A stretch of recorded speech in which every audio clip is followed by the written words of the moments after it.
ये फिल्म एक ऐसी नाबालिग लड़की की कहानी है जिसे एक जुर्म की वजह से 9 साल की जेल हो जाती है, मगर उसी जेल का हेड उसके साथ शारीरिक संबंध बना लेता है और उसे प्रेग्नेंट कर देता है। मगर आगे चलकर वह लड़की उस हेड के साथ क्या करती है और वो हेड उस लड़की के साथ क्या करता है, एक बार आपको जरूर देखना चाहिए। फिल्म की शुरुआत में हम एना नाम की लड़की को देखते हैं जिसे हथकड़ी लगाई गई थी। इसका मतलब कि जरूर उसने कोई गलत काम किया था जिसकी वजह से उसे महिलाओं की डिटेंशन सेंटर में शिफ्ट किया गया था, जहाँ उसके रूम में उसके जैसी और भी लड़कियां थी। उन्हें उनके अनुसार कई तरह के काम दिए जाते हैं। एना को भी और लड़कियों की तरह किचन का काम दिया जाता है। इस डिटेंशन सेंटर का डायरेक्टर जीन फेरिमनो नाम का एक आदमी होता है। एक दिन किचन में काम करने के दौरान एना जीन को एक लड़की से बात करते हुए सुनती है। वे उसकी बेल के बारे में कुछ बातें कर रहा था। अगले दिन जस्टिस मिनिस्टर सेंटर विजिट करने आई। सभी कैदी लड़कियों को उनका वेलकम करना होता है, जिसके लिए उन्हें अच्छे कपड़े दिए जाते हैं। सबसे लास्ट में एना का नंबर आता है और उसे बहुत ही बेकार ड्रेस मिलती है, लेकिन एना बहुत ही दिमाग वाली थी। एना उस ड्रेस को फाड़ कर कुछ इस तरह डिजाइन कर लेती है कि उस ड्रेस में बहुत ज्यादा अलग लग रही थी। जीन भी उसकी तरफ अट्रैक्ट हो जाता है। अगले दिन जीन एना से मिलता है। एना भी उससे बातें करती है। वह उसे अपने फेवर में लेना चाहती थी। जीन की एक फैमिली होती है जिसमें उसकी पत्नी एलिस और बेटी लुइस है। सेंटर में एना की मदर एना से मिलने आई हुई थी। वह कहती है कि जब से तुम यहाँ आई हो लोग हमारे बारे में तरह तरह की बातें कर रहे हैं, कोई हमसे ढंग से बात नहीं करता।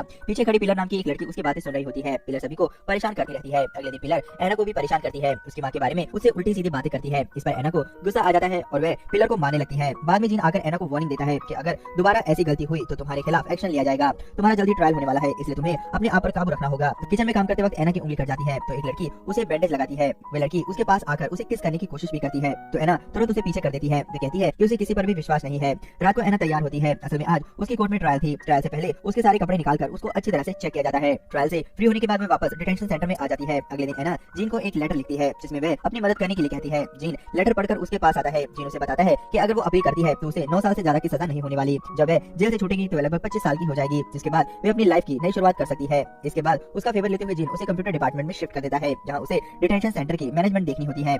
एना की उम्र अभी बहुत कम थी। काम के दौरान जीन का हाथ एना से टच कर जाता है। इधर सेंटर में एक टीचर पढ़ाने के लिए आता है। वह लव रिलेशंस के बारे में बात करता है। तब एना को जीन के बारे में विचार आता है। वह हमेशा जीन के बारे में ही सोचती रहती थी। एना जब लाइब्रेरी में होती है तो जीन भी वहाँ आ जाता है। एना जीन से कहती है कि वो यहाँ से जाना चाहती है। तब जीन कहता है कि क्यों, यहाँ कोई प्रॉब्लम है? तब एना कहती है कि तुम वो प्रॉब्लम हो और जीन को एक लेटर देकर चली जाती है जिसमें लिखा होता है कि मैं हर वक्त तुम्हारे बारे में सोचती रहती हूँ, मेरा खुद पर कंट्रोल नहीं रहता। रात को जीन का फोन आता है। जब वह सेंटर आता है तो देखता है कि पिलर ने एक लड़की को बहुत बुरी तरह से मारा होता है। उसे हॉस्पिटल ले जाया जाता है। इसी दौरान जीन एना के पास आता है और उसे किस करता है। जीन उसे कहता है कि क्या तुम अब भी जाना चाहती हो? एना कहती है कि नहीं। जीन अब ज्यादा डिस्टर्ब रहने लगता है। रात को घर में सोते वक्त वह सपने में एना के साथ ही इंटीमेट होता है। अगले दिन जब वह सेंटर आता है तो एना से कहता है कि रात में जो भी हुआ उसे भूल जाओ। एना उसे टच करती है तो जीन गुस्से से उसका हाथ झटक देता है। एलिस सेंटर में पेंटिंग सिखाती है। क्लास के दौरान एलिस नोटिस करती है कि उसका हस्बैंड जीन एना को बड़े ध्यान से देख रहा होता है। रात को किचन में काम करते वक्त एलिस बिना कपड़ों के जीन के सामने आती है, लेकिन जीन को अच्छा नहीं लगता। अगले दिन जीन पिलर के पास आकर कहता है कि उसे दूसरी जेल में शिफ्ट किया जाएगा। तब पिलर उसे धमकी देती है कि उसने ऐसा कुछ किया तो उसके और एना के बारे में वो सभी को बता देगी। अगले दिन जब जीन एना का हेयर कट कराता है तो एना उसकी फैमिली के बारे में पूछती है। उसके बाद एना कहती है कि उसे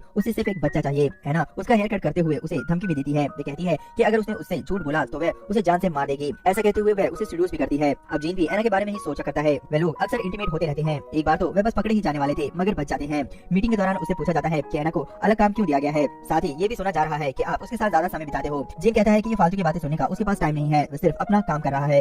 इधर एना की माँ उससे मिलने आती है और उसे कहती है कि बाहर तुम्हारे और जीन के बारे में कई सारी बातें हो रही है, ये गलत बात है। एना को अपनी माँ पर बहुत गुस्सा आता है। एना की माँ उसे बहुत समझाने की कोशिश करती है तो एना अपनी माँ से लड़ने लगती है और कहती है कि आज के बाद तुम मुझसे मिलने मत आना। गार्ड एना को आकर ले जाता है। जीन एना के पास आता है और उसे समझाता है कि आखिर में तुम्हारी माँ है। साथ ही वे उसे सीड्यूस भी करता है। दोनों फिर से इंटीमेट होते हैं। जीन एना की कुछ फोटोज क्लिक करता है। एना भी जीन की फोटो क्लिक करती है तो जीन को गुस्सा आ जाता है। वह कहता है कि उसकी बेटी की छुट्टियां हैं, इसलिए वह अपनी फैमिली के साथ बाहर जा रहा है। एना गुस्से से उसे एक थप्पड़ मारती है। एलिस नोटिस करती है कि जीन घर पर भी रहकर ज्यादा फोन पर ही बिजी रहता है। जीन जब सेंटर आता है तो एना को समझाने की कोशिश करता है। रात को एना अपनी फोटो जीन को भेजती है। एलिस वह फोटो देख लेती है मगर कुछ नहीं कहती। एलिस और जीन इंटीमेट होने लगते हैं। तभी एना का फोन बार बार आ रहा था जिसकी वजह से उन्हें इंटीमेट होने में परेशानी हो रही थी, इसीलिए एलिस फोन पटकते हुए बाहर चली जाती है। इधर टेंशन में एना बहुत ज्यादा नींद की गोलियां खा लेती है जिसकी वजह से उसे हॉस्पिटल में भर्ती कराया जाता है। जीन एना से मिलने आता है तो उसी के साथ उसके बेड पर ही सो जाता है। रात को जीन एक बार में आता है जहाँ ओवर ड्रिंक की वजह से एक लड़की के क्लोज आने की कोशिश करता है। तब एक लड़का उसे आकर पीटता है। असल में वह उसे एना ही समझ रहा होता है। वह बाहर चला जाता है। अगले दिन जब वह एना से मिलने जाता है तो उसे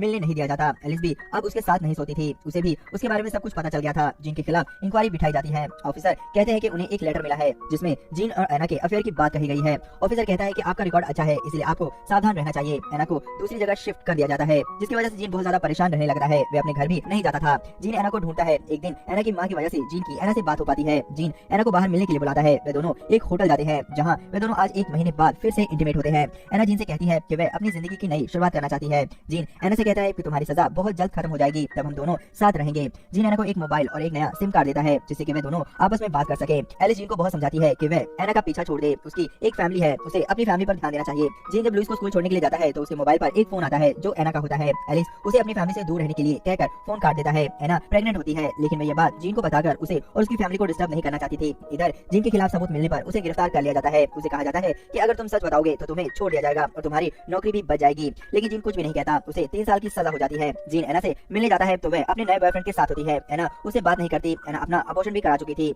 इधर जीन अपनी बेटी का शो देखने के लिए जाता है तो वह अपनी बेटी को देखकर बहुत खुश होता है। उसे भी अपनी फैमिली याद आती है। कोर्ट में दोनों की पेशी होती है। जीन का वकील उसे कहता है कि अगर तुम ये बात बोल दो कि एना ने उसे मॉलिश किया था तो वह बच जाएगा, लेकिन जीन ऐसा कुछ नहीं करता। कोर्ट में एना और जीन एक दूसरे को देखकर मुस्कुराते हैं। इसी के साथ ही ये फिल्म खत्म हो जाती है।